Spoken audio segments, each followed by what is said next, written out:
Hi all welcome to Crickerina. ഇന്നലെ IPL നടന്ന മത്സരത്തിൽ വിജയം സ്വന്തമാക്കാൻ ഡൽഹി ക്യാപിറ്റൽസിന് കഴിഞ്ഞിരുന്നു. ഒരു വിക്കറ്റിനാണ് LSGയെ അവർ പരാജയപ്പെടുത്തിയിട്ടുള്ളത്. ഒരു ഘട്ടത്തിൽ DC ഈ മത്സരത്തിൽ പരാജയം ഉറപ്പിച്ചിരുന്നു. അതായത് 5 വിക്കറ്റ് നഷ്ടത്തിൽ 65 റൺസ് മാത്രമായിരുന്നു അവർക്ക് നേടാൻ കഴിഞ്ഞിരുന്നത്.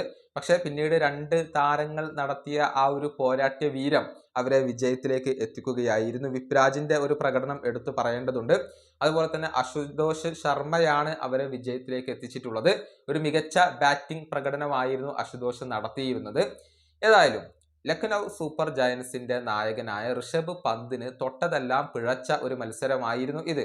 LSGയുടെ ക്യാപ്റ്റൻ എന്ന നിലയിലുള്ള അരങ്ങേറ്റമായിരുന്നു ഇത്. അദ്ദേഹത്തിന് 27 കോടി രൂപ നൽകിക്കൊണ്ടായിരുന്നു LSG അദ്ദേഹത്തെ സ്വന്തമാക്കിയിരുന്നത്. പക്ഷേ ഈ മത്സരത്തിൽ അദ്ദേഹത്തിന് ഒന്നും ചെയ്യാൻ കഴിഞ്ഞില്ല എന്നുള്ളത് മാത്രമല്ല, അദ്ദേഹത്തിന്റെ പിഴവുകളുടെ അനന്തര ഫലമായിക്കൊണ്ടാണ് ഈ മത്സരത്തിൽ LSGക്ക് പരാജയപ്പെടേണ്ടി വന്നത് എന്ന് തന്നെ നമുക്കിപ്പോൾ പറയേണ്ടി വരും. ചില പോയിന്റുകൾ നമുക്കൊന്ന് ശ്രദ്ധിക്കേണ്ടതുണ്ട്. ഒരു റൺസ് പോലും എടുക്കാൻ അദ്ദേഹത്തിന് കഴിഞ്ഞിരുന്നില്ല.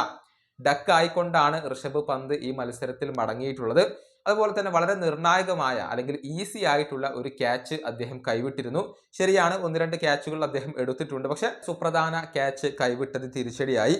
അതുപോലെ തന്നെ ഒരു ഈസി സ്റ്റംപിങ് അദ്ദേഹം നഷ്ടപ്പെടുത്തി കളഞ്ഞിരുന്നു. ആ സ്റ്റംപിങ് ഉണ്ടായിരുന്നുവെങ്കിൽ LSG വിജയിക്കുമായിരുന്നു, മത്സരം സ്വന്തമാക്കാൻ അവർക്ക് സാധിക്കുമായിരുന്നു. വളരെ ഈസി ആയിട്ടുള്ള ഒരു അവസരമായിരുന്നു. പക്ഷെ അത് പന്ത് നഷ്ടപ്പെടുത്തുകയായിരുന്നു. അതുപോലെ തന്നെ 18ാമത്തെ ഓവറും 20ാമത്തെ ഓവറും സ്പിന്നർക്ക് അദ്ദേഹത്തിന് നൽകേണ്ടി വന്നു.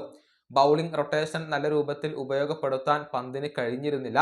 അതിന്റെ ഒരു അനന്തരഫലമായി കൊണ്ട് തന്നെയാണ് ഈ മത്സരത്തിൽ പരാജയപ്പെട്ടിട്ടുള്ളത്. ഇങ്ങനെ ഒരു പിടി പിഴവുകളാണ് ഋഷഭ് പന്ത് ഈ മത്സരത്തിൽ നടത്തിയിട്ടുള്ളത്. അതിന്റെ പേരിൽ വലിയ രൂപത്തിലുള്ള വിമർശനങ്ങൾ അദ്ദേഹത്തിന് ഏൽക്കേണ്ടി വരുന്നുണ്ട്.